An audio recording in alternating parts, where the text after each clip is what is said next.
Quelques lecteurs m'ont souvent fait remarquer l'étrangeté des noms de personnages dans un monde incertain. Un générateur de texte travaille notamment à partir d'un ensemble de dictionnaires. Le mien dispose donc d'un dictionnaire de noms que j'ai constitué selon deux critères.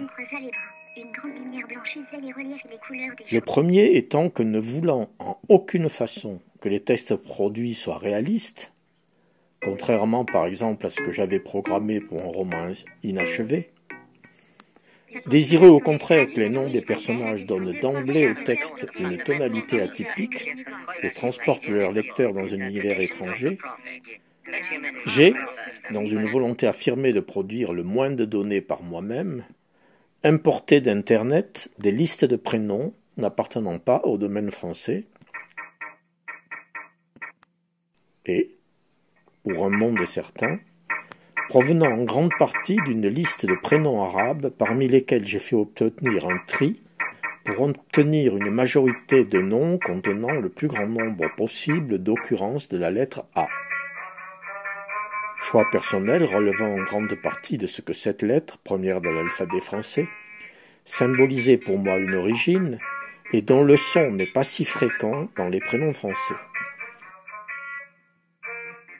De même, j'ai décidé que cette liste qui dans sa langue d'importation ne désignait que des prénoms, constituerait dans un monde incertain les noms des personnages. Libre au générateur d'en faire des personnages principaux ou secondaires. J'ai également utilisé une liste de prénoms carolingiens, créée pour une installation ultérieure à l'abbaye de Saint-Héritier, et qui s'appelait les Carolingiens. Liste qui ne sert qu'en des cas très précis et ne concerne jamais les principaux protagonistes des actions engendrées par le générateur. Ceux qui étaient expérimentés dans l'art des chocs, en âge de porter les armes.